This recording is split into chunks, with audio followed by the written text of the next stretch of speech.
নাজিল হয়েছে বিদায় হাজার মাসের চেয়ে উত্তম হয়েছে এই রজনীটা। আলহামদুলিল্লাহ বলেন। আলহামদুলিল্লাহ। এখন কোরআন হলো কার জন্য? সবার জন্য। জবাব করে বলো। সবার জন্য। কোরআন হলো কার জন্য? সবার জন্য। কোরআন যার উপর নাজিল হয়েছে তিনি কার জন্য?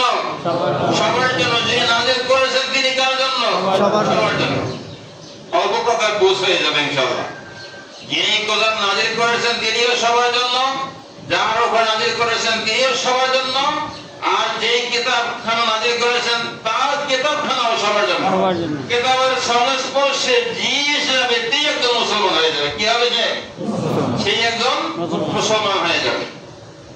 মানুষ যখন দুনিয়ার বুকে জন্ম নেয়, যে কোনো জাতির মধ্যেই হোক না কেন, সে ইমানের উপর ফিতরাত নিয়ে সৃষ্টি হয়। সে কিসের উপরে আছে? মুসলমান হালতেই আছে। তারপরে তার কার্যকলাপের কারণে সে অন্য ধর্ম অবলম্বন করে। কথাটা বুঝে আসছে? একজন হিন্দু ভাইদের ছেলে সন্তান জন্মগ্রহণ করার পরে বালিগ হওয়ার আগ পর্যন্ত তার আমলনামায় কোনো সব পদ লেখা হয় না।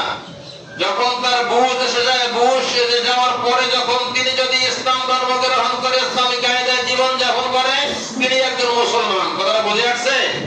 আর একজন মুসলমানের ছেলে সন্তান হইয়াও যদি বালিগ হওয়ার